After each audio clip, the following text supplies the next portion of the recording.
নমস্কাৰ বন্ধু বান্ধৱীসকল, আজিৰ এইটো ভিডিঅ'ত আমি আলোচনা কৰিম আপোনালোকে যিসকলৰ ধৰি লওক 18 বছৰ পাৰ হৈছে এতিয়ালৈকে আপোনালোকে ভোটাৰ আইডিখন বনোৱা নাই বা আপোনালোকে ভোটাৰ আইডিৰ কাৰণে অ'ত অনলাইন এপ্লাই কৰিছে বা আপোনালোকৰ বিয়লুৰ হাতত আপোনালোকে জমা দিছে বা আপোনালোকে নিজেই মোবাইলৰ জৰিয়তে আপোনালোকে এপ্লাই কৰিছে, কিন্তু তথাপিও যদি আপোনালোকৰ ভোটাৰ লিষ্টত নাম অহা নাই বা আপোনালোকৰ সেইটো ৰিজেক্ট হৈ আছে বা আপোনালোকৰ 18 বছৰ মাত্ৰ হৈছে বা এমাহ দুমাহ বাকী আছে, সেইসকলেও কিন্তু এই ভোটাৰ আইডিৰ কাৰণে আপোনালোকে এপ্লাই কৰিব পাৰিব।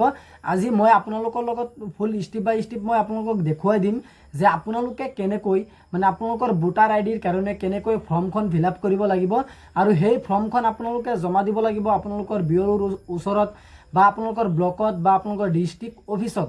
এই তিনিখন জেগাৰ পৰা আপোনালোকে এখন জেগাতে আপোনালোকৰ এই ফৰ্মখন ফিল আপ কৰি আপোনালোকে জমা দিব। জাষ্ট আপোনালোকে যেতিয়া জমা দিব তেতিয়া কিন্তু আপোনালোকৰ অহা 2026 চনৰ মানে যিটো আপোনালোকৰ ভোটাৰ লিষ্ট হয় 2026 চনৰ সেই 26ৰ ভোটাৰ লিষ্টত কিন্তু আপোনালোকৰ নামটো আহি যাব আৰু এমাহ বা ডেৰ মাহৰ ভিতৰত কিন্তু আপোনালোকৰ ভোটাৰ আইডিখন আপোনালোকৰ পোষ্ট অফিচত আহি যাব। এতিয়া মই 100% মই গেৰাণ্টি দি ক'ব পাৰিম, যদি আপোনালোকে মোৰ এই ভিডিঅ'টো চাই আছে আৰু আপোনালোকে যদি মোৰ তৰফৰ পৰা এই ফৰ্মটো পাব বিচাৰে, এই ফৰ্মখন কিন্তু মোৰ এইটো ভিডিঅ'ৰ ডেছক্ৰিপশ্যনত হোৱাটছআপ চেনেলৰ লিংক আছে, আপোনালোকে হোৱাটছআপ চেনেলত জইন হ'লে কিন্তু এই ফৰ্মখন পাই যাব। ভোটাৰ কাৰ্ডৰ কাৰণে আপোনালোকৰ এপ্লাই আৰম্ভ হৈছে। আপোনালোকৰ যিসকলৰ এমাহ ডেৰ মাহ বাকী আছে বা হৈ গ'ল বা কিছুমানৰ ৰিজেক্ট হৈছে বা এপ্লাই কৰিছে অহা নাই, সেইসকলে কিন্তু এপ্লাই কৰিব পাৰিব। এতিয়া বলক আমি ভিডিঅ'টো আৰম্ভ কৰোঁ। আপোনালোকে ফৰ্মখন প্ৰথমতে এনেকুৱাকৈ দেখা পাব। এনেকুৱাকৈ দেখা পোৱাৰ পিছত কিন্তু আপোনালোকৰ মানে ওপৰত বাকী একো কৰিব নালাগে। আপোনালোকে চাগে নিশ্চয় গমে পাইছে, election commission of India from 6 application from new voters.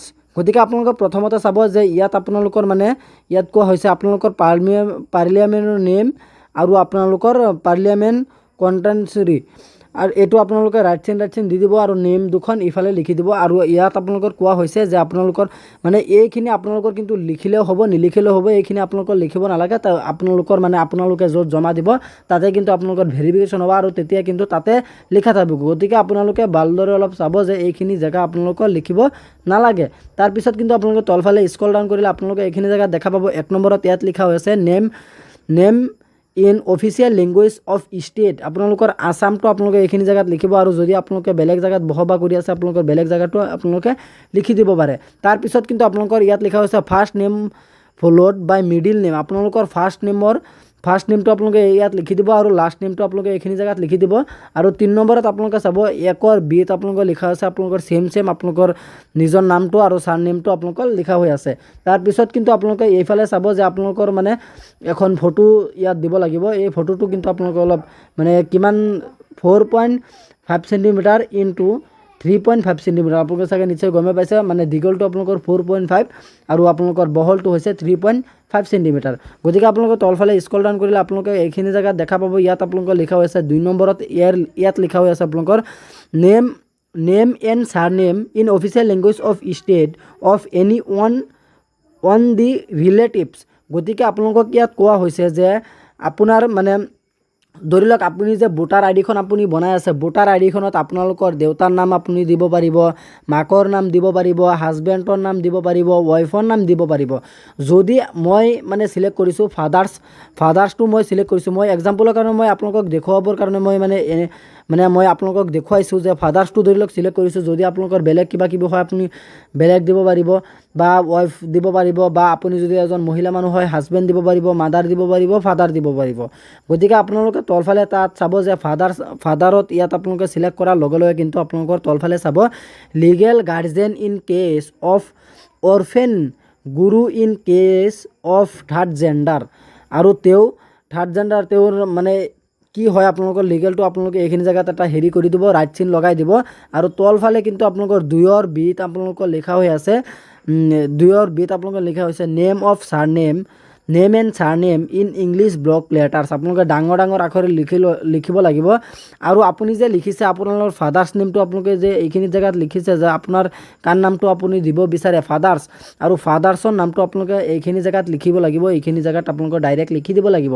আৰু তাৰপিছত কিন্তু আপোনালোকে তলফালে স্ক্ৰল ডাউন কৰিলে আপোনালোকে এইখিনি জেগাত দেখা পাব 3 নম্বৰত আপোনালোকে লিখা হৈছে মোবাইল নম্বৰ আপোনালোকে 2টা দিব পাৰিব, নাইবা যদি আপোনালোকৰ 2টা নাই এটা আছে এটাই আপোনালোকে দিব পাৰে।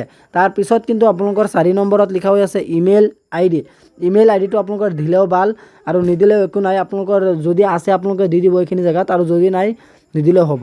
Relative mention at item number 2, আৰু আপুনি যদি ফোন নম্বৰ মানে দুটা মানে ইমেইল আইডি আপুনি ব্যৱহাৰ কৰি আছে, দুয়োটা কিন্তু আপোনালোকে ইয়াত ব্যৱহাৰ কৰিব পাৰিব। তাৰপিছত কিন্তু আপোনালোকৰ 5 নম্বৰত লিখা হৈ আছে আপোনালোকৰ আধাৰ ডিটেইলছ।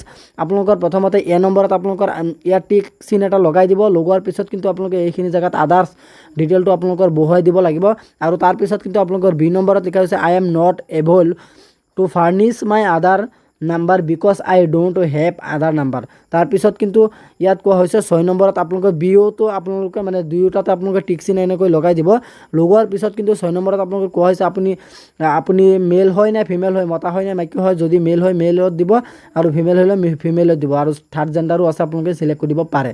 তাৰপিছত কিন্তু আপোনালোকৰ 7 নম্বৰত চাব ডেট অফ বাৰ্থটো আপোনালোকৰ প্ৰথমতে আপোনালোকৰ ডেটটো লিখিব, তাৰপিছত মাহটো লিখিব, তাৰপিছত ইয়াৰটো লিখিব আপোনালোকৰ মানে কোনটো ইয়াৰত আপোনালোকৰ আপুনি জন্মগ্ৰহণ কৰিছিলে সেই ডেট অফ বাৰ্থটো আপোনালোকে লিখি দিব। তাৰপিছত আপোনালোকৰ হাতৰ বিত আপোনালোকে লিখা হৈ আছে self attested copy of document supporting as proof attest any one of the following. ইয়াত আপোনালোকৰ কোৱা হৈছে আপোনাৰ যে মানে ডেট অফ বাৰ্থটো সঁচা তাৰে এটা প্ৰমাণ দিবলৈ আপুনি এই তলৰ মানে ইয়াত 6টা নে 7টা আপোনালোকৰ ডকুমেণ্টছ দিয়া আছে। আপোনালোকে সেই ডকুমেণ্টছৰ পৰা এখন ডকুমেণ্টছ আপুনি মানে টিক চিন লগাব লাগিব, আৰু সেই ডকুমেণ্টছটো কিন্তু আপোনালোকৰ এইটো ফৰ্মৰ লগত এই দুটা ফৰ্ম থাকিব, এই দুটা ফৰ্মৰ লগত কিন্তু আপোনালোকৰ গাঁঠি দিব লাগিব।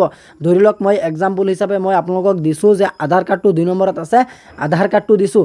আধাৰ কাৰ্ডটো দিয়াৰ পিছত কিন্তু আপোনালোকে ইয়াত পেন কাৰ্ড দিব পাৰিব, ড্ৰাইভিং লাইচেঞ্চ দিব পাৰিব, ইণ্ডিয়ান পাছপৰ্ট দিব পাৰিব। ধৰি লওক আপোনালোকৰ ক্লাছ 10 বা 12ৰ আপোনালোকৰ কিবা আপুনি পাছ কৰিছে বুলি চাৰ্টিফিকেট আছে, বা CBSE বা ICSE বা ষ্টেট এডুকেশ্যন বৰ্ডছৰ পৰা কিবা আপুনি হেৰি কৰিছে, বা ডেট অফ বাৰ্থ চাৰ্টিফিকেট আছে, তেনেকুৱা ক্ষেত্ৰত কিন্তু আপোনালোকৰ সকলো ডকুমেণ্টছ কিন্তু আপুনি ব্যৱহাৰ কৰিব পাৰিব। সাধাৰণতে দেখা যায় যে সকলোৱে কিন্তু আপোনালোকৰ আধাৰ কাৰ্ডটো আপোনালোকে ব্যৱহাৰ কৰে, কাৰণ আধাৰ কাৰ্ডটো আপোনালোকৰ সকলো মানে ডকুমেণ্টছৰ লগত আপোনাৰ লিংক হৈ আছে। গতিকে আপোনালোকে আধাৰ কাৰ্ডখন আপোনালোকে চিলেক্ট কৰিব। চিলেক্ট কৰাৰ পিছত কিন্তু আপোনালোকে চাব এনেকৈ 2 নম্বৰত আধাৰ কাৰ্ডটো চিলেক্ট কৰিব। চিলেক্ট কৰাৰ পাছত কিন্তু আপোনালোকে চাব হাতৰ বিৰ 2 নম্বৰত আপোনালোকে লিখা হৈ আছে any other documents for proof of date of birth. আৰু আপোনালোকৰ যিকোনো মানে আপুনি ডকুমেণ্টছ দিব পাৰে যাতে আপুনি প্ৰুফ কৰিব পাৰে, আপুনি প্ৰমাণ কৰিব পাৰে যে আপোনাৰ ডেট অফ বাৰ্থটো সঁচা আৰু আপোনাৰ 18 বছৰ হৈছে, আপুনি ভোটাৰ আইডিৰ কাৰণে আপুনি এপ্লাই কৰাৰ যোগ্য হয়। আৰু তাৰপিছত কিন্তু আপোনালোকৰ 8 নম্বৰত আপোনালোকৰ লিখা হৈ আছে, ইয়াত আপোনালোকৰ লিখা হৈছে প্ৰেজেণ্ট অৰ্ডিনাৰী ৰেচিডেঞ্চ ফুল এড্ৰেছ।